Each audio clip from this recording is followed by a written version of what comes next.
Bismillahirrahmanirrahim. Assalamualaikum warahmatullahi wabarakatuh. Alhamdulillahirabbil alamin. Wassalatu wassalamu ala asyrafil anbiya'i wal mursalin nabiyina Muhammadin wa ala alihi wa sahbihi wa man tabi'ahum bi ihsanin ila yaumiddin. Amma ba'd. Alhamdulillah, tentunya kita bersyukur kepada Allah atas taufiknya pada pagi hari ini kita tentunya diberikan kesempatan untuk mengikuti dan melanjutkan kembali kajian rutin kita, dan semoga Allah Subhanahu wa taala tentunya memberikan kita ilmu yang bermanfaat dan juga niat yang selalu ikhlas karenanya Rabbul Alamin, dan semoga apa yang kita laksanakan menjadi pemberat timbangan amal soleh kita nanti pada Al-Mizan. Jamaah hadirin semuanya yang dirahmati Allah Azza wa Jalla, kita masih dalam bahasan kitab Al-Fitan wa Ashrat As-Sa'ah dari Sahih Muslim, dan sudah kita selesaikan bacaan dan bahasan dari bab pertama, yaitu bab Iqtirabul Fitan wa Fathu Radmi Ya'juj wa Ma'juj, terkait dekatnya fitnah dan dibukanya benteng Ya'juj dan Ma'juj. Tapi itu bab pertama dari kitab ini. Lalu kemudian kita melihat bab berikutnya, dan kita lihat di situ apa yang disebut oleh Imam An-Nawawi rahimahullahu taala, al-khasfu bil jaishi alladhi ya'ummu al-bait. Al-khasfu bil jaishi alladhi ya'ummu al-bait. Bab penenggelaman tentara yang akan menghancurkan Ka'bah.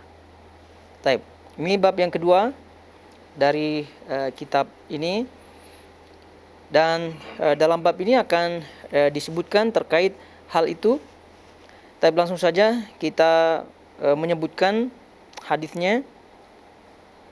Qala haddatsana Qutaibah ibnu Sa'id wa Abu Bakar ibnu Abi Syaibah wa Ishaq ibnu Ibrahim wal lafdhu lahu li Qutaibah qala Ishaq qala akhbarana wa qala al-akharan qala haddatsana Jarir an Abdul Aziz ibn Rufai' عن عبيد الله بن القبطية قال دخل الحارث بن أبي ربيعة وعبد الله بن صفوان وأنا معهما على أم سلمة أم المؤمنين فسألاها عن الجيش الذي يخسف به، وكان ذلك في أيام ابن الزبير، فقالت قال رسول الله صلى الله عليه وسلم يعود عائد بالبيت فيبعث إليه بعث فإذا كانوا ببيداء من الأرض خسف بهم، فقلت يا رسول الله فكيف بمن كان كارها؟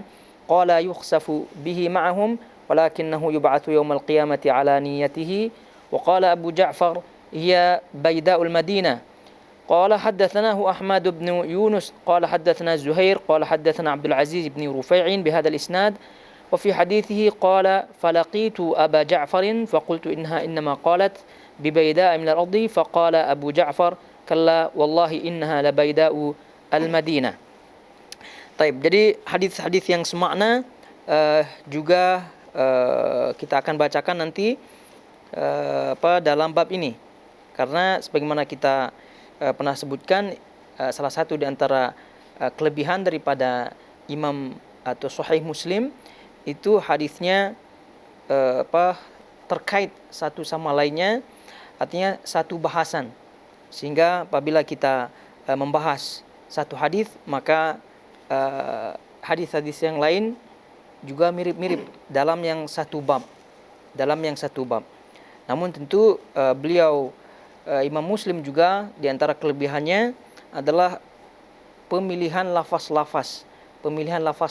Jadi ketika beliau meriwayatkan, jadi lafaz-lafaznya itu beliau pilih daripada periwayatan-periwayatan yang sahih tentunya.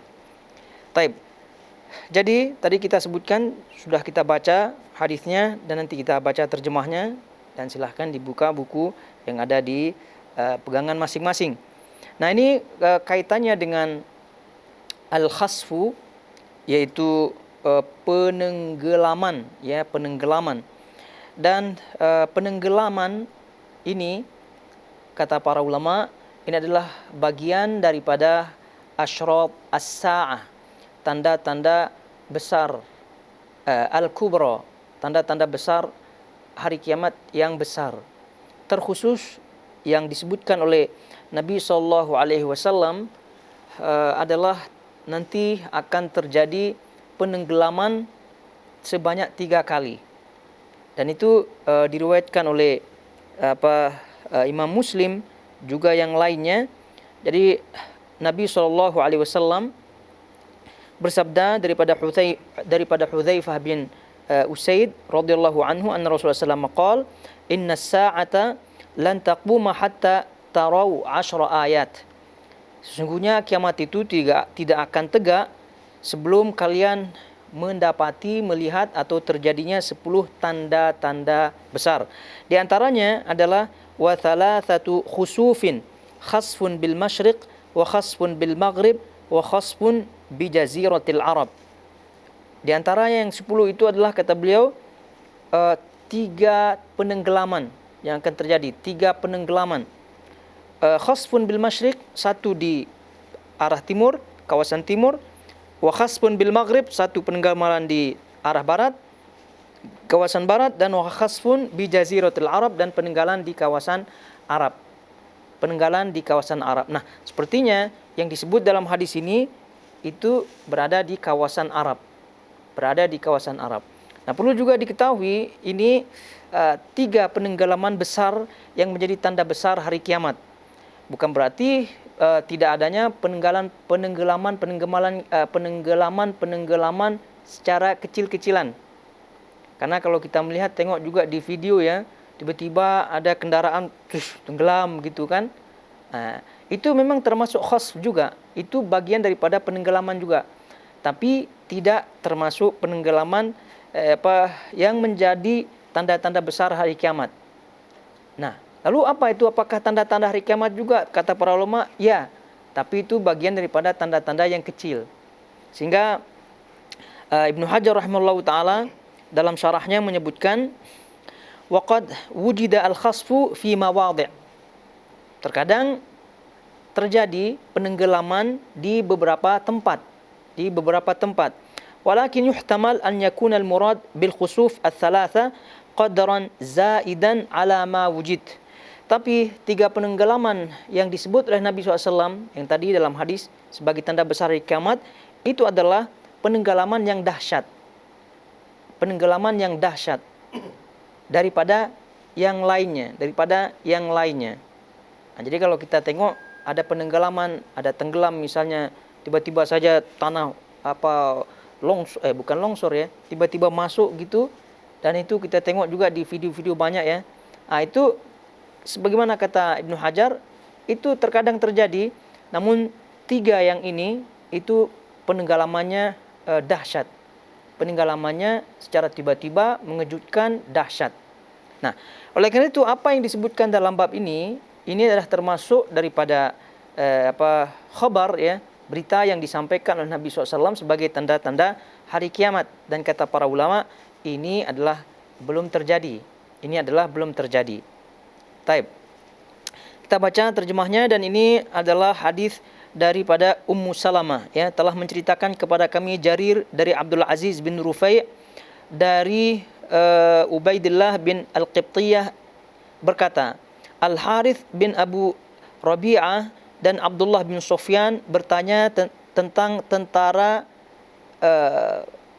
Al-Harith bin Abu Rabi'ah dan Abdullah bin Sufyan bertemu, pergi ya ke kediaman Ummu Salamah.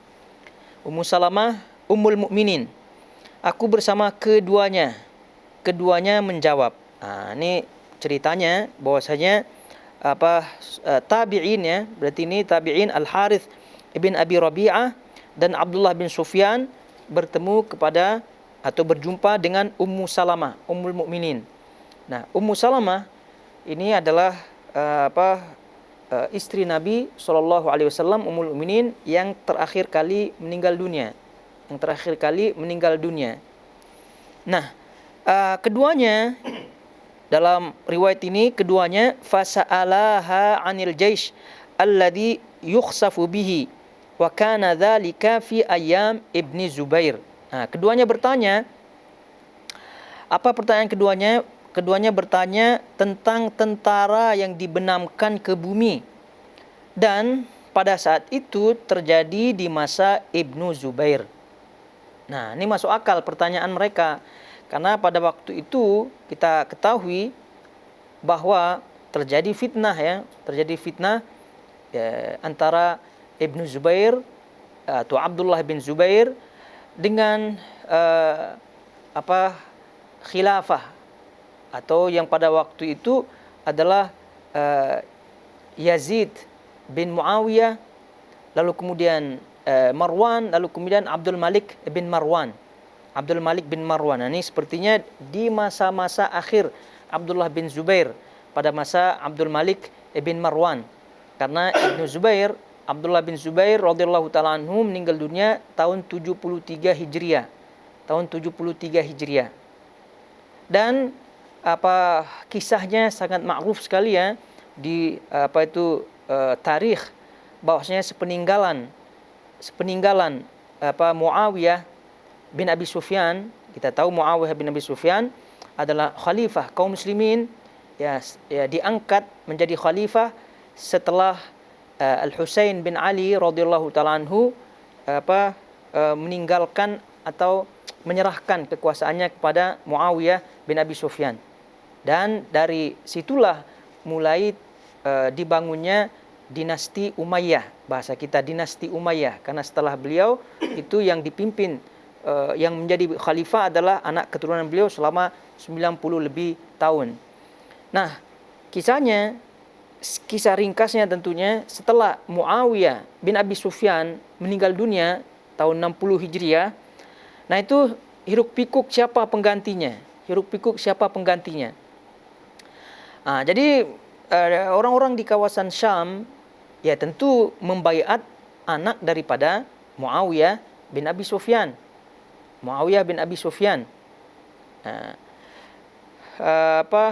Yang pada akhirnya Yazid bin Abi Sufyan yang menjadi pengganti beliau. Namun ini terjadi pertentangan di kawasan Mekah, Madinah, Hijaz pada waktu itu tidak setuju. Lalu kemudian orang-orang di kawasan situ Mekah, Madinah itu membaiat daripada Abdullah bin Zubair. Dan disebutkan bahkan oleh para ulama sejarah bahwa orang-orang yang membaiat atau kawasan yang membaiat Abdullah bin Zubair itu lebih luas, lebih banyak daripada yang membaiat Yazid bin Muawiyah. Jadi ini juga yang menyebutkan para ulama Ahlussunnah wal Jamaah yang menyatakan bahwa Abdullah bin Zubair setelah diangkatnya menjadi khalifah, lalu kemudian beliau tidak mengakui khalifah yang ada di Syam pada waktu itu, Yazid bin Muawiyah. Itu para ulama menyatakan dengan dibaiatnya beliau dan beliau memiliki kekuasaan yang justru banyak, maka beliau tidak dikategorikan sebagai khawarij, ya, tidak dikategorikan sebagai khawarij. Karena yang namanya khawarij itu kan pemberontak, lalu kemudian juga dia lebih sedikit ya daripada pemimpin yang sah begitu. Tapi yang ini Abdullah bin Zubair, beliau itu memiliki pasukan, memiliki negara lah. Itu Mekah, Madinah beliau kuasai. Kemudian juga kawasan Irak, itu lebih banyak kawasan Irak itu beliau kuasai. Dan kawasan Syam saja yang berdaulat kepada Yazid bin Muawiyah pada waktu itu. Jadi al-muhim poinnya adalah kita ingin meluruskan bahwasanya jangan sampai dengan adanya kisah-kisah yang menyudutkan, istilahnya menyalahkan Abdullah bin Zubair sehingga beliau dikatakan khariji atau khawarij, tidak taat kepada pemimpin, kan tidak boleh memberontak dan seterusnya. Jadi kita harus memahami kedudukan sejarahnya terlebih dahulu. Jadi intinya bahwasanya Abdullah bin Zubair ini dibaiat oleh kaum muslimin. Tadi kita sebutkan bahkan wilayah kekuasaannya itu luas sekali. Terus juga kita perlu ketahui bahwasanya Abdullah bin Zubair ini adalah sahabat Nabi Shallallahu Alaihi Wasallam, terhitung sahabat Nabi walaupun sahabat kecil ya, karena beliau ini lahir pada tahun ke-1 Hijriah, dan beliau adalah salah satu di antara anak-anak sahabat muhajirin yang pertama kali dilahirkan di Madinah. Jadi ketika kaum muhajirin hijrah ke Madinah, itu kan ada di antara ibu-ibunya yang mengandung dan seterusnya. Nah, inilah Abdullah bin Zubair adalah anak pertama kali, anak kaum muhajirin yang dari Mekah. Yang lahir yang pertama kalinya dialah nih Abdullah bin Zubair. Sehingga lahirnya itu mudah sangat diingat, yaitu tahun pertama Hijriah. Tahun pertama Hijriah. Nah, beliau tentu utamanya lebih besar ya daripada yang lain-lainnya, daripada Yazid bin Muawiyah, karena beliau Yazid bin Muawiyah tidak terhitung sebagai sahabat Nabi Shallallahu Alaihi Wasallam. Dan perlu juga diketahui Yazid bin Muawiyah ini adalah yang paling sangat dibenci oleh Syiah ya. Begitu. Kenapa? Karena dialah yang menangkap Husain bin Ali radhiyallahu taala anhu atas perintahnya. Namun rupa-rupanya salah tangkap si prajurit-prajurit tersebut, dibunuhlah Husain bin Ali.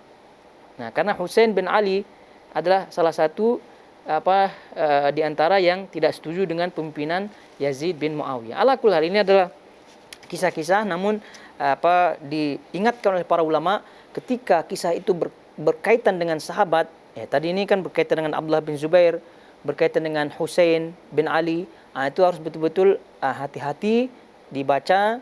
Kemudian juga dalam hal yang paling penting sekali adalah ditengok keterangan ulama Ahlus Sunnah wal Jamaah yang sebenarnya, agar mendudukkan kisah itu sesuai dengan faktanya, sesuai dengan, sehingga sejalan dengan akidah Ahlus Sunnah wal Jamaah. Jangan sampai mengikuti perasaan-perasaan sehingga menjadi ahli instan ya, dadakan. Jadi, tiba-tiba udah jadi ahli dan seterusnya, akhirnya memburuk-burukkan sahabat Nabi SAW. Taib.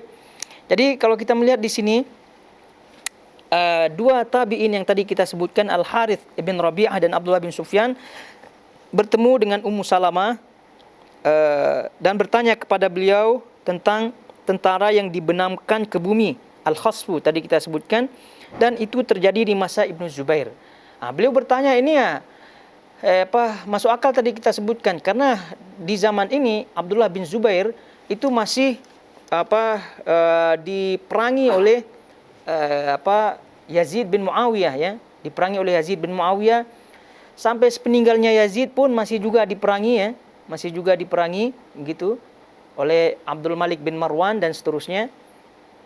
Sehingga posisi Abdullah bin Zubair ini kan di Mekkah ya, posisi Abdullah bin Zubair di Mekkah.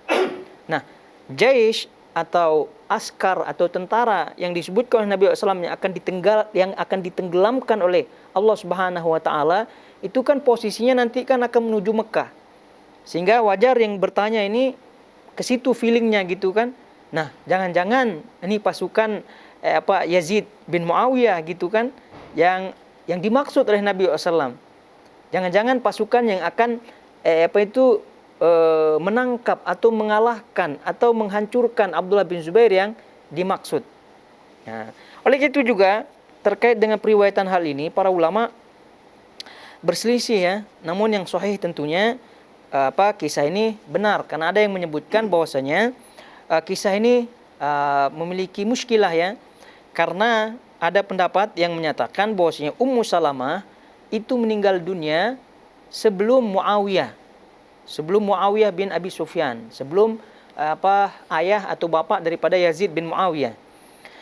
Nah, sementara Muawiyah bin Abi Sufyan itu kan meninggal dunia tahun 60 Hijriah, tahun 60 Hijriah. Sebetulnya kalau kita tengok biografi Ummu Salamah itu khilaf para ulama. Ada yang menyebutkan meninggalnya tahun 59 Hijriah. 59 Hijriah. Ada yang menyebutkan tahun 62 Hijriah. 62 Hijriah. Ya tentu kalau kita tengok riwayat yang ini, maka yang sahih adalah 62 Hijriah. Nah, jadi bagi mereka yang menyatakan tahun meninggalnya Ummu Salamah adalah tahun 59, berarti sebelum Muawiyah. Atau tidak? Sebelum Muawiyah. Nah, kalaulah itu terjadi, itu yang betul sebelum Muawiyah, berarti kisah ini muskilah ya.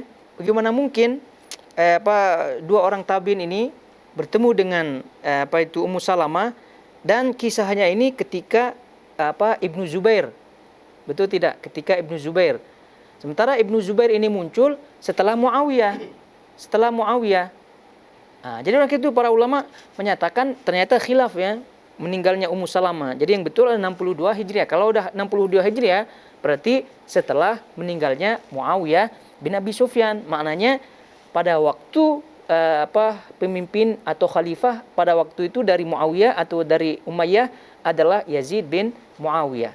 Yazid bin Muawiyah. Begitu. Taib.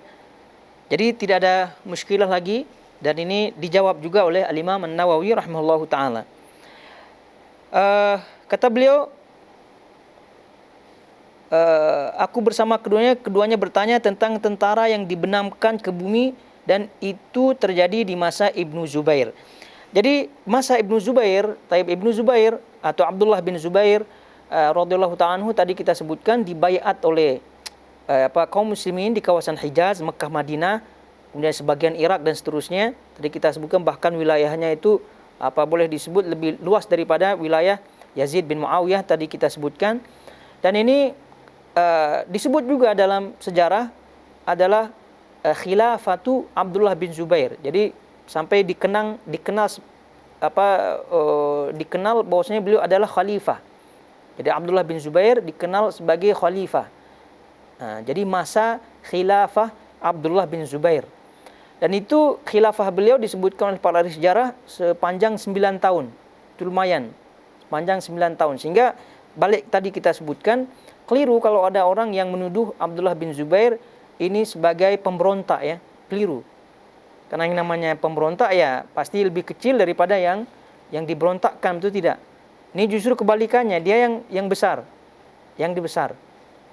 Nah, cuma ya tentunya nanti kita akan sebutkan juga daripada faedah hadis ini bahwasanya seorang itu hendaknya menjauhi fitnah-fitnah yang ada. Nah, artinya ada di antara sahabat-sahabat Nabi SAW yang juga tidak berbaiat kepada beliau radhiyallahu taala anhu sebagai bentuk daripada menyelamatkan diri daripada fitnah-fitnah yang ada. Di antaranya adalah Abdullah bin Umar dan seterusnya. Taib.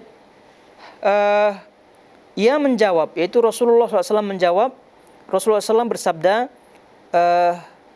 kata beliau di sini, seorang berlindung di Baitullah, lalu pasukan dikirim menemuinya.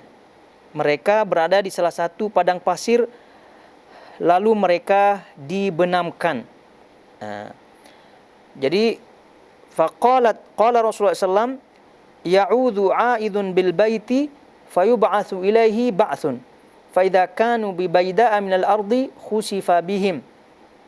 Jadi mereka seseorang berlindung di Baitullah, lalu pasukan dikirim menemuinya. Mereka berada di salah satu padang pasir, lalu mereka dibenamkan. Nah, ini kata Ummu Salamah terkait jawaban daripada soalan dua tabi'in yang tadi. Nah, dua tabi'in tadi kan bertanya terkait atau bagaimana riwayat yang menyatakan ada tentara atau askar yang akan ditenggelamkan. Nah, Ummu Salamah meriwayatkan apa yang beliau dengar daripada Rasulullah SAW. Jadi nanti ada askar begitu ya, yang menuju kepada Mekah begitu, di mana orang-orang yang ada di Mekah itu berlindung di Ka'bah. Karena kan sejak zaman Rasul ya, atau bahkan zaman sebelumnya itu Ka'bah gitu, itu adalah tempat-tempat perlindungan di situ. Tempat-tempat perlindungan. Jadi kalau udah orang pergi ke Ka'bah, maknanya amanlah di situ. Nah, tapi masalahnya askar Jais yang ada di sini itu tak hiraukan itu semua. Jadi tetap dia mau menghancurkan itu semua. Nah, itu yang akan ditenggelamkan oleh Allah Subhanahu wa taala ketika perjalanannya menuju Mekah. Nah, ini kata Ummu Salamah dalam riwayatnya.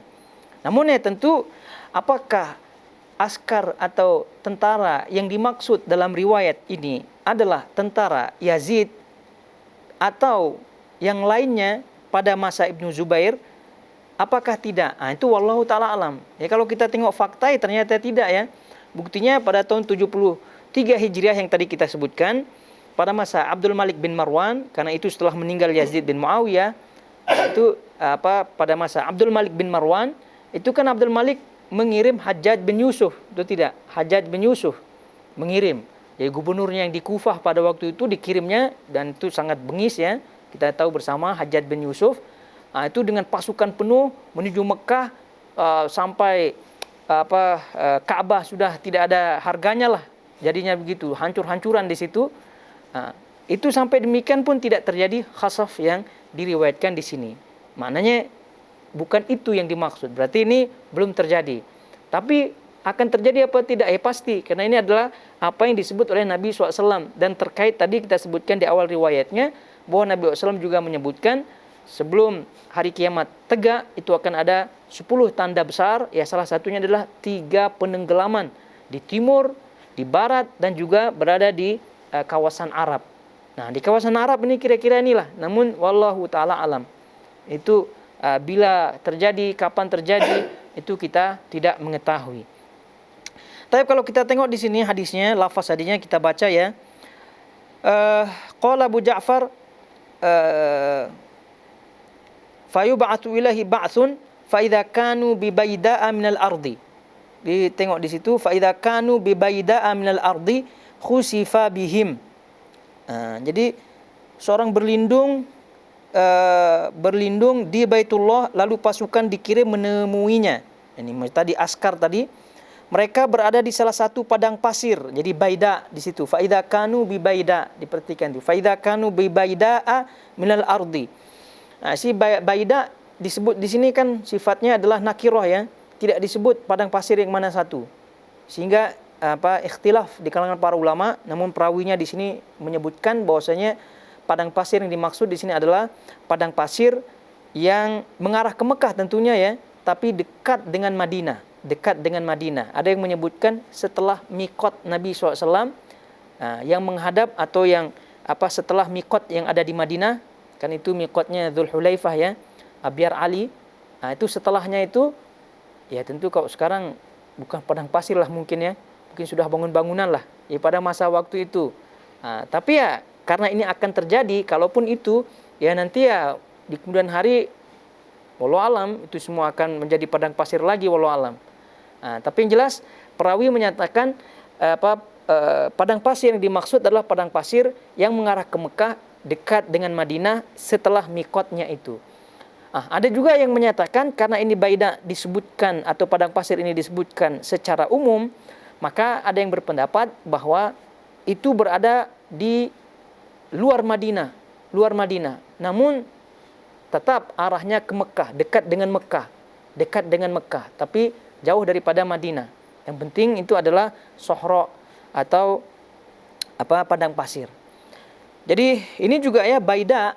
Jadi lafaz baida kan kalau kita kenal dalam bahasa Arab, padang pasir itu kan sohro ya, padang pasir.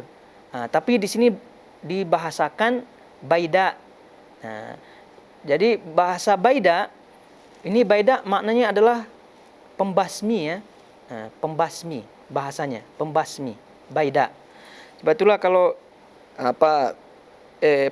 kita mau membasmi serangga-serangga gitu kan di Baladiah gitu, kalau tengok apps-nya Baladiah itu mubidat namanya, itu mubidat, pembasmi serangga-serangga, mubidat. Nah, ini juga asal katanya itu dia, baida. Jadi kenapa padang pasir disebut sebagai baida? Tadi kita sebutkan pembasmi. Kenapa?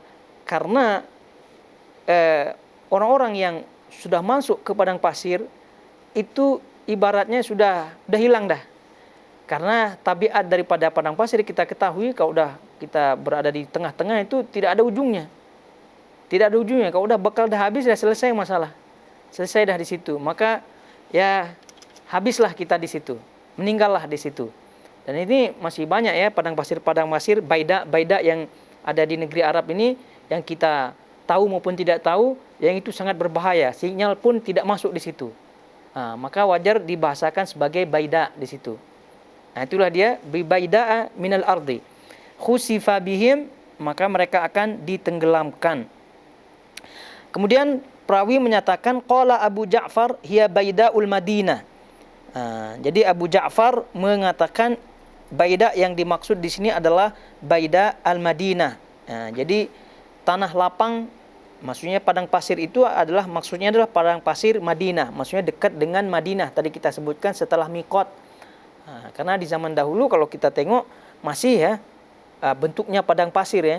Apalagi setelah miqat itu di zaman dahulu ya kita boleh bayang-bayang lah. Apalagi di Saudi ya. Itu udah pasti jumpa ketemu padang pasir. Ya, kalau sekarang ya mungkin sudah bangunan lah. Kemudian selanjutnya di situ telah menceritakan kepada kami Ahmad bin Yunus, telah menceritakan kepada Zuhair, telah menceritakan kepada Abdul Aziz bin Rufai dengan sanad ini, dan di dalam hadisnya disebutkan ia berkata, lalu aku bertemu dengan Abu Ja'far, aku berkata sesungguhnya Ummu Salamah hanya mengatakan di salah satu padang pasir. Tengok di situ yang terakhir, aku berkata sesungguhnya Ummu Salamah hanya mengatakan di salah satu padang pasir. Maknanya riwayatnya adalah bersifat umum. Sehingga tadi kita sebutkan ikhtilaf di kalangan para ulama, ada yang menyebutkan padang pasir baidaknya maksudnya baidak Madinah yang menuju Mekah tentunya. Ada yang menyebutkan baidaknya adalah umum di luar Madinah yang mendekat kepada Mekah. Namun Abu Ja'far berkata tidak, demi Allah sesungguhnya itu adalah padang pasir Madinah. Berarti ini adalah ijtihad daripada Abu Ja'far, salah satu perawi. Karena inti daripada hadisnya adalah mengkhabarkan bahwasanya ada pasukan tentara yang akan ditenggelamkan di Baida. Tapi pasukan itu akan menuju Mekah. Di mana padang pasirnya? Itu wallahu taala alam. Dan lagi-lagi ini kita sekali lagi tidak penting ya. Yang jelas itu peristiwanya akan terjadi. Jangan seperti orang-orang kepo ya. Dari sekarang ditengok mana padang pasirnya. Dicarilah dia kira-kira di Madinah bagian mana. Kemudian buat konten pula kan. Inilah kira-kira di sini gitu kan yang disebut oleh Nabi. Ingatlah ini. Ini sangat-sangat keliru sekali. Jadi tetap kita ingatkan ya, membahas tentang fitnah, kemudian tanda-tanda hari kiamat, itu adalah iman saja ya. Adapun kepo ini tidak berlaku di sini. Baik. Selesai dari hadis yang pertama, kemudian kita baca hadis yang kedua. Haddatsana Amr Naqid wa ibnu Abi Umar wal lafdhu li Amr wa qala haddatsana Sufyan ibn Uyainah an Umayyah bin Sufwan sami'a jaddahu Abdullah bin Sufyan yaqul akhbaratni Hafsah anha sami'at an-nabi sallallahu alaihi wasallam yaqul la ya'ummanna hadzal bait jayshun yaghzunahu hatta idza kanu bi bayda'a min al-ardi yukhsafu bi awsatihim wa yunadi awwaluhum akhirahum thumma yukhsafu bihim fala yabqa illa asy-sharid alladhi yukhbiru anhum faqala rajulun ashhadu 'alayka annaka lam takdzib ala Hafsah wa ashhadu ala Hafsah annaha lam takdzib ala Nabi sallallahu alaihi wasallam. Hadis yang kedua ini adalah hadis Hafsah binti Umar radhiyallahu taala anhuma. Sebetulnya tadi di awal hadis yang pertama, hadis Ummu Salamah itu sahih walaupun tadi ada yang menentang ya. Ini agaknya keliru karena tadi berselisih tahun wafatnya Ummu Salamah. Sehingga kalau tahun wafatnya Ummu Salamah tahun 59 sebelum Muawiyah, berarti ini kisahnya keliru ya. Tapi yang sahih adalah betul. Ini kisah dan riwayatnya sahih dan ini dikeluarkan oleh Al-Imam Bukhari juga. Al-Imam Bukhari juga mengeluarkan hadis ini. Jadi karena itu tidak ada celah untuk meragukannya. Dan juga bukan Ummu Salamah rupa-rupanya saja yang meriwayatkan hadis tentang penenggelaman pasukan tadi. Ini buktinya sekarang kita baca Hafsah pula. Nanti setelahnya kita baca Aisyah juga. Ini menunjukkan bahwasanya riwayat ini diriwayatkan oleh banyak orang sahabiyat. Banyak orang sahabiyat istri-istri Nabi sallallahu alaihi wasallam. Perlu kita ingatkan riwayatnya ini sungguh pun banyak tapi kan berlainan. Tidak seperti yang hadis yang pertama dalam bab yang pernah kita sebutkan. dalam satu riwayat itu ada 4 sahabiat. Ini lain. Perhatikan nilai yang 2 hari yang kita bahas termasuk keunikannya, unik daripada riwayat yang pertama. Bab yang pertama pernah kita sebutkan terkumpulnya 4 sahabiat. Ini walaupun banyak sahabiat, ini tidak termasuk unik ya. Karena apa? Karena satu persatu, bukan satu kaligus begitu. Riwayatnya dari Salamah, dari Aisyah bergabung tidak. Tapi ini dalam riwayat yang masing-masing. Tapi ini menunjukkan bahwasanya kuatnya periwayatan dalam hadis ini. Ini menunjukkan riwayatnya kuat dan tidak ada celah untuk meragukannya. Karena tadi kita sebutkan diriwayatkan juga oleh Imam Bukhari dan tentunya imam-imam yang lain daripada ashabul hadis. Tapi kalau kita tengok di sini, lihat terjemahnya di situ. Abdullah bin Sufyan berkata, telah mengkhabarkan kepadaku Hafsah binti Umar tentunya radhiyallahu taala anhuma, ummul mukminin, bahwa ia mendengar Nabi SAW bersabda, Baitullah ini akan dituju oleh suatu tentara untuk diperangi. La ya ummanna hadzal bait jaisun. Baitullah ini akan dituju oleh suatu tentara, pasukan untuk diperangi. Ini kalau diperangi ya banyak ya. Ini bukan poinnya, karena tadi kita sebutkan Hajjaj bin Yusuf saja memporak-porandakkan Baitullah ya. Kemudian saat mereka tiba di suatu padang pasir bumi, nih. Hatta idza kanu bi baida'a minal ardi, sampai mereka tiba di baida, padang pasir, minal ardi, di kawasan berarti ini bersifat umum. Tadi kita sebutkan ikhtilaf ulama di situ. Yukhsafu bi awsatihim,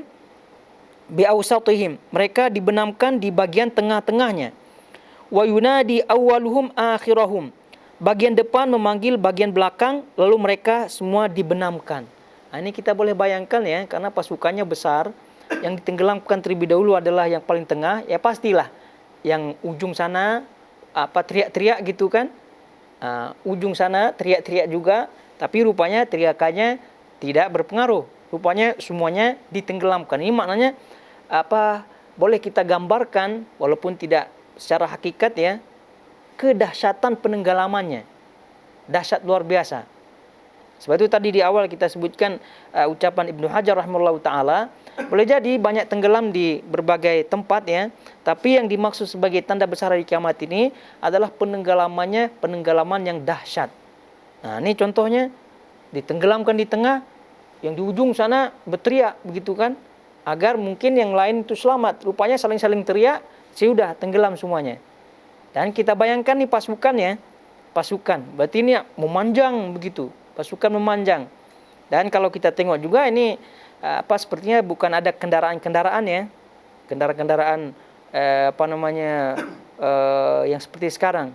Ini sepertinya sudah di akhir zaman, karena di akhir zaman kita ketahui ini semua bahan-bahan kimia ini semua sudah hilang, tidak ada lagi kendaraan, yang hanya balik kepada kendaraan manual saja, kuda, unta, jalan kaki dan seterusnya.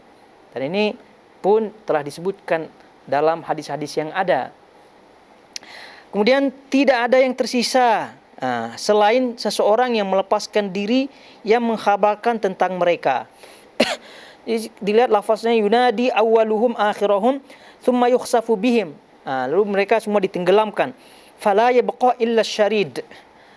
Tidak ada yang tersisa di antara mereka kecuali asyarid. Asyarid ini maknanya yang tersisa daripada sesuatu. Tersisa daripada sesuatu. Kalau kita tengok, kalau kita makan sesuatu ya, makan roti lah atau nasi lah begitu, maka sisa-sisanya itu disebut syarid.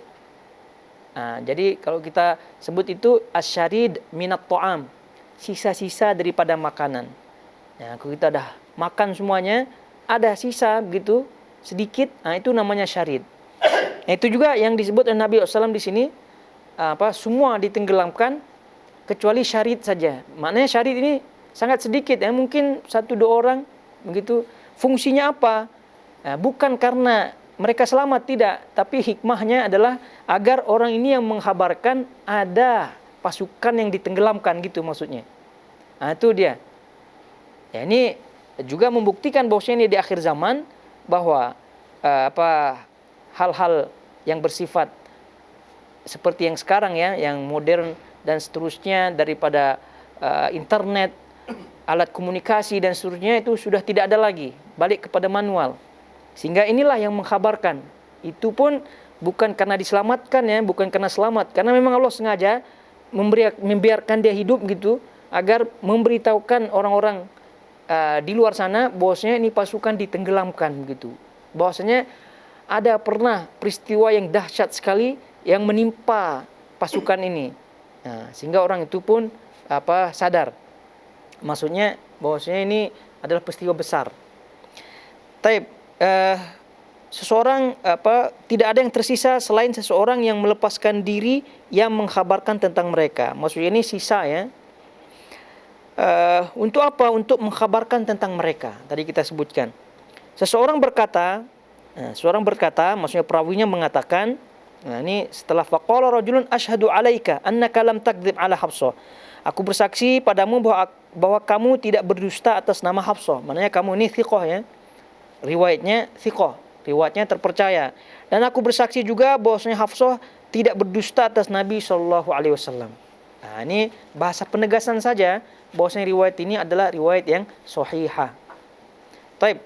Kemudian selanjutnya kita baca, wa qala haddatsani Muhammad ibn Hatim ibn Maimun qala haddatsana Walid bin Shalih qala haddatsana Ubaidullah bin Amr wa qala haddatsana Zaid bin Abi Unaisah an Abdul Malik al-Amiri an Yusuf bin Mahak akhbarani qala akhbarani Abdullah bin Sufyan an ummil mu'minin anna Rasulullah sallallahu قال سيعود بهذا البيت يعني الكعبة قوم ليست لهم منعة ولا عدد ولا عدة يبعث إليهم جيش حتى إذا كانوا ببيداء من الأرض خسف بهم قال يوسف أهل الشام يومئذ يسيرون إلى مكة فقال عبد الله بن سفيان أما والله ما هو بهذا الجيش قال زيد وقال حدثنا عبد الملك العامري عن عبد الرحمن بن سابط عن الحارث بن أبي ربيعة عن أم المؤمنين بمثل حديث يوسف بن ماهك غير أنه لم يذكر فيه الجيش الذي ذكره عبد الله بن سفيان. Jadi mirip dengan hadis sebelumnya yang menyatakan riwayat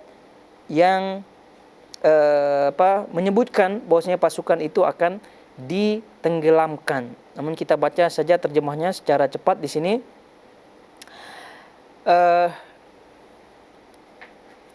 Telah mengkhabarkan kepadaku Abdullah bin Sufyan dari Ummul Mukminin. Tadi kita sebutkan mukminin di riwayat yang pertama adalah Ummu Salamah. Rasulullah SAW bersabda, suatu kaum akan berlindung di rumah ini, yaitu di Al-Ka'bah. Maksud beliau adalah Baitullah. Mereka tidak memiliki perlindungan. Mereka tidak memiliki pelindung, jumlah ataupun senjata. Kemudian suatu tentara, sekelompok pasukan dikirim untuk menyerang mereka. Saat berada di suatu padang pasir bumi, itu di kawasan, mereka dibenamkan di bumi. Yusuf berkata, saat itu penduduk Syam tengah bepergian menuju Mekah. Abdullah bin Sufyan berkata, demi Allah mereka bukan tentara yang dimaksud. Zaid berkata, telah menceritakan kepadaku Abdul Malik al-Amiri dari Abdurrahman bin Sabt dari Al-Harith bin Abi Rabi'ah dari Ummul Mukminin seperti hadis Yusuf bin Mahak, hanya saya tidak menyebutkan tentara yang disebut Abdullah bin Sufyan. Ini menunjukkan bahwasanya lafaz-lafaznya itu betul-betul dipilih oleh Imam Muslim. Apa yang disebut oleh perawi semua masuk semua di sini. Namun poinnya sudah kita tangkap ya. Taib. Selanjutnya adalah وقال حدثنا أبو بكر ابن أبي شيبة قال حدثنا يونس ابن محمد قال حدثنا القاسم ابن المفضل الحداني عن محمد ابن زياد عن عبد الله بن الزبير أن عائشة قالت عبث رسول الله صلى الله عليه وسلم في منامه فقلنا يا رسول الله صنعت شيئا في منامك لم تكن تفعله فقال العجب إن ناسا من أمتي يؤمون البيت برجل من قريش قد لجأ بالبيت حتى إذا كانوا بالبيداء خسف بهم فقلنا يا رسول الله إن الطريق قد يجمع الناس قال نعم فيهم المستبصر والمجبور وابن السبيل يهلكون مهلكا واحدا ويصدرون مصادر شتى يبعثهم الله على نياتهم. Ini sekarang kita tengok yang terakhir, hadis yang terakhir dari bab ini adalah melalui periwayatan Aisyah binti Abi Bakar. Ini menunjukkan bahwasanya jalur daripada periwayatan hadis yang berkaitan dengan penenggelaman pasukan ini Itu banyak ya. Tadi kita sebutkan Ummu Salamah, Hafsah, kemudian Aisyah dan juga yang lainnya tentunya. Kita tengok di sini dari Abdullah bin Zubair bahwa Aisyah berkata, ini Abdullah bin Zubair langsung yang meriwayatkan daripada Aisyah radhiyallahu taala anha, suatu ketika Rasulullah SAW pernah bergerak-gerak dalam tidurnya. Nah, ini juga kata para ulama dalam syarahnya, ini menunjukkan bahwasanya apa yang beliau lihat ya dalam mimpinya, atau apa yang beliau akan sebutkan, ini hal yang luar biasa juga. Kenapa demikian? Disebut di sini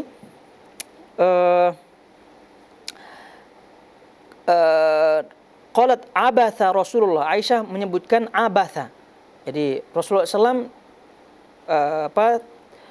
melakukan hal yang tidak biasa dalam tidurnya.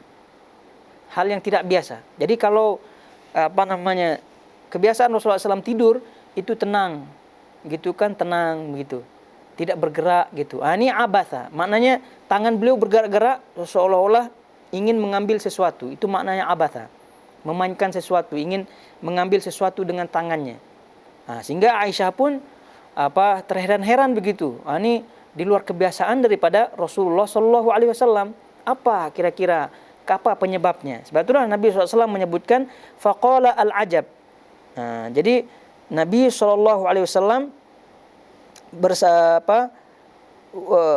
Aisyah mengatakan, wahai Rasulullah, dalam tidurmu engkau telah melakukan sesuatu yang belum pernah engkau lakukan sebelumnya.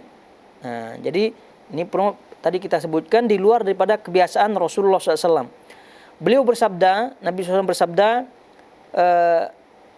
al-ajab, aneh, ya, aneh. Kalau bahasa kita aneh bin ajaib ya, al-ajab, ya, aneh bin ajaib. Sesungguhnya kata beliau, ada beberapa orang dari umatku yang menuju Baitullah. Jadi inna nasan min ummati ya ummunal bait, sengaja menuju Baitullah, tujuannya adalah untuk menghancurkan, menyerang seseorang Quraisy yang berlindung ke Baitullah. Seorang yang menyerang Quraisy yang ada di Baitullah. Saat mereka telah sampai di padang pasir, ini sama juga ya. Hatta idza kanu bil baida khusifa bihim. Tapi saat mereka telah sampai di padang pasir, al-baida tadi kita sebutkan, mereka pun dibenamkan. Kami berkata, wahai Rasulullah, sesungguhnya jalan menyatukan banyak orang. Beliau menjawab, ya, di antara mereka ada yang memang sengaja menuju ke sana, ikut dengan pasukannya. Ada juga yang terpaksa ikut dengan pasukan tadi yang tinggal. Bahkan ada yang hanya kebetulan sedang berjalan bersama mereka. Ini karena rupa-rupanya baida yang ada di sini, padang pasir yang ada di sini, menurut riwayat ini, itu adalah baida atau padang pasir yang sudah dijadikan laluan jalan di situ. Sehingga jalan yang ada di situ dipakai oleh semua orang gitu kan. Jadi sudah jelas dipakai oleh pasukan ini. Dalam pasukan ini ada dua kelompok, ada memang sukarela mengikuti pasukan, ada memang terpaksa ya, dipaksa oleh pasukan untuk ikut sebagai pasukan, dan bahkan ada orang yang tidak terkait sama sekali dengan pasukan karena memang itu adalah jalan laluan.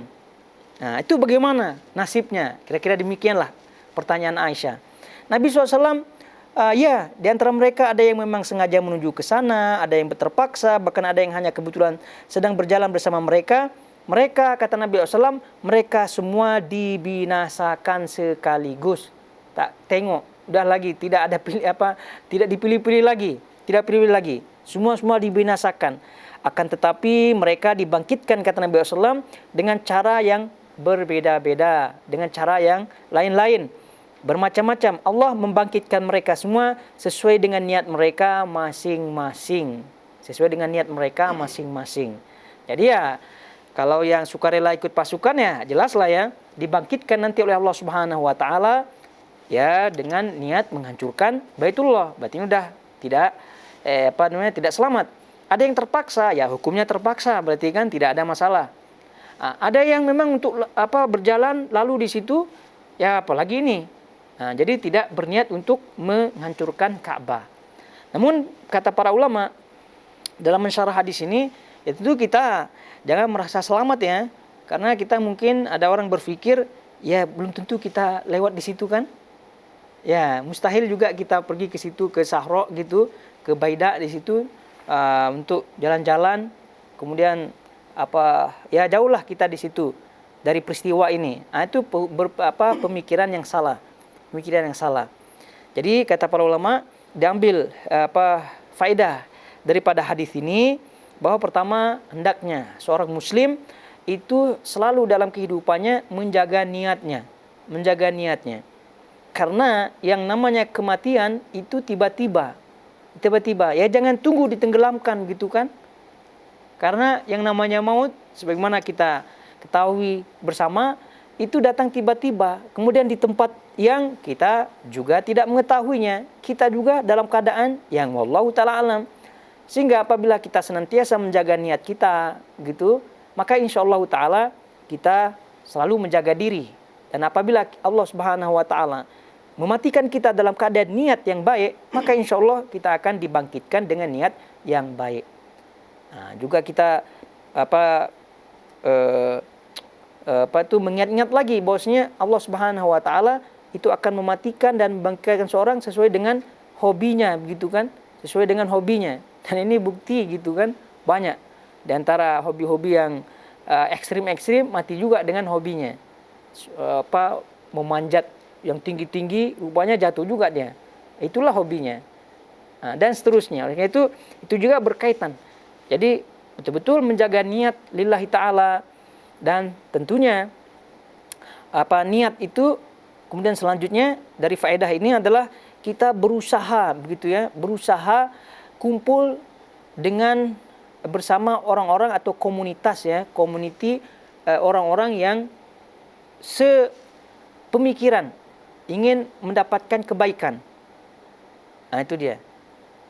Jadi jangan pernah berkumpul dengan orang-orang yang bermaksiat dan seterusnya. Jadi ini juga sekali lagi faedahnya bahwa kita hendaknya berkumpul dengan orang-orang yang solehin, orang yang baik. Ya kalau udah berkumpul dengan orang soleh, kemudian juga di situ kita diambil oleh Allah Subhanahu wa ta'ala, maka ini insyaallah ciri-ciri yang baik. Juga faedahnya adalah ya lawan daripada yang tadi adalah menjauhkan diri daripada kumpulan orang-orang yang tidak soleh. Kumpulan orang yang tidak soleh. Nah, tidak soleh di sini ya masuk di dalamnya walaupun kumpulan tersebut berupa hal-hal yang mubah. Karena kita tidak tahu hal-hal yang mubah itu justru malah melalaikan, melupakan. Sebagaimana pernah kita sebutkan dalam hadis semalam itu bahwasanya Nabi SAW mengkhawatirkan gitu kan dua hal. Salah satunya adalah Laban tadi. Kenapa Laban itu dikhawatirkan? Karena boleh jadi melalaikan si peternaknya itu sehingga dia pun lalai daripada sholat dan seterusnya. Begitu juga dengan berkawan, berkomunitas dan seterusnya. Jadi ditengok. Jadi kalau kira-kira nih komunitas itu melalaikan walaupun secara kegiatannya ya tidak memenuhi syariat, tidak menyelisih syariat, namun kalau kita tengok faktanya adalah melalaikan, itu jangan. Karena tidak ada yang menutup kemungkinan kalau hal-hal yang terjadi satu kali tiba-tiba terjadi, itu semua akan lewat semuanya. Seperti tadi kata Nabi SAW, niatnya ditengok. Dan orang-orang yang ada di situ pun bermacam-macam. Ada yang memang ikut benar-benar, ada yang ikut-ikutan, ada yang macam-macam. Tapi cuma itu adalah semua akan hilang. Dan pernah kita bacakan ya sebelumnya ayat dalam surah Al-Anfal itu Allah Subhanahu wa taala menyebutkan wattaqu fitnatan la tusibannal ladzina zalamu minkum khassah. Jadi takutlah, hati-hatilah kamu akan terjadinya fitnah ya seperti ini, kehancuran dan seterusnya yang itu tidak hanya menimpa orang-orang yang zalim saja, tidak menimpa orang-orang yang zalim saja. Tapi semua akan ditimpa olehnya. Dan ini juga pernah kita baca dalam lafaz riwayat sebelumnya. Idza kathurat al-khabath, jika telah merajalela maksiat dan seterusnya, maka apabila datang turun azab Allah, itu semua akan turun. Semua akan melanda itu semua. Tidak ada lagi orang yang soleh, tidak ada. Nah, cuma perbedaannya adalah nanti di hari kiamat akan dibangkitkan dengan niatnya masing-masing. Nah, jadi tadi kita sebutkan di antara faedahnya adalah menjauhkan diri daripada kelompok orang-orang yang melalaikan lah intinya. Kelompok orang yang melalaikan. Cukuplah kita punya grup-grup yang memang sepemikiran untuk kebaikan dan seterusnya, walaupun sedikit cukuplah. Hidup ini pun bukannya lama-lama begitu kan. Tidaklah seperti pepatah tua-tua keladi tua-tua makin menjadi. Itu tidaklah demikian. Tidaklah juga ini selama masih hidup nikmatilah kehidupan ini. Tidak demikian juga.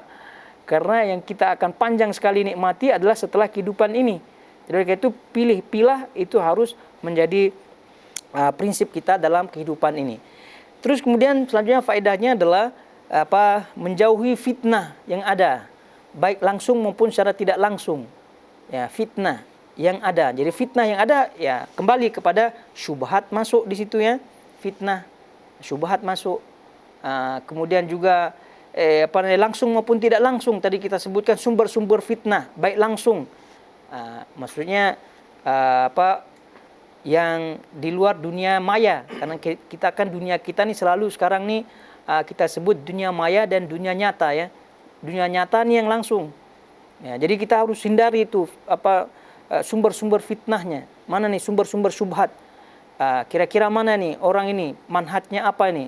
Manhajnya adalah suka menebarkan fitnah, suka menebarkan syubhat, atau mungkin bahasanya bid'ah dan seterusnya, harus ditepikanlah gitu kan. Jangan dekat-dekat, atau secara tidak langsung online, janganlah tengok-tengok begitu. Adalah yang klaim atau gelarannya Ustadz akhir zaman lah begitu kan. Nah, orang-orang seperti itu jangan didengar lah. Itu semua adalah sumber-sumber fitnah secara tidak langsung yang dari dunia maya. Kemudian juga fitnah-fitnah yang menggerak-gerakkan orang begitu kan untuk keluar dan seterusnya. Itu adalah bentuk daripada fitnah-fitnah yang harus kita hindari. Karena seorang itu kalau sudah masuk fitnah itu sudah susah untuk keluarnya. Karena pasti dia akan terpengaruh dengan fitnah tersebut, lalu kemudian menjadi penyokong daripada fitnah tersebut. Penyokong daripada pendapat orang yang menyebarkan fitnah, syubhat dan seterusnya. Ini harus hindari semuanya. Jadi ayul khawatul khawat, jamaah semua yang dirahmati Allah Azza wa Jal, ini dia faedah-faedah pentingnya daripada hadis ini. Dan walaupun sekali lagi hadis ini adalah tanda besar hari kiamat, mungkin saja Allah Ta'ala kehidupan kita mungkin saja tidak akan jumpa dengan yang ini, wallahu ta'ala alam. Tapi bukan itu poinnya. Poinnya adalah bahwasanya apabila Allah Subhanahu wa taala menurunkan azabnya, menurunkan peringatannya, tidak hanya berupa penenggelaman tapi bermacam-macam bentuk peringatan, maka itu semua tidak ada yang lolos daripadanya. Tidak ada lolos. Sebab itulah tadi kita sebutkan faedahnya. Kita ulangi, niat betul-betul dijaga senantiasa. Kemudian jaga pergaulan, komunitas. Kemudian jauhkan daripada komunitas yang tidak baik. Lalu kemudian jauhkan daripada fitnah-fitnah yang ada, dan juga jauhkan diri pada sumber-sumber fitnah itu, baik langsung maupun tidak langsung, dalam hal ini dunia nyata maupun dunia maya. Semoga Allah Subhanahu wa taala menjauhkan kita daripada fitnah-fitnah yang ada, dan juga menyelamatkan kita dari azab-azabnya, dan membangkitkan kita kelak dari kubur kita, dan sebelumnya mematikan kita dalam keadaan husnul khatimah, dan Allah Subhanahu wa taala meridai kita semua. Barakallahu fikum. Sampai di sini kiranya. Wassallallahu ala nabiyina Muhammad wa ala alihi washabbihi wasallam. Wassalamualaikum warahmatullahi wabarakatuh.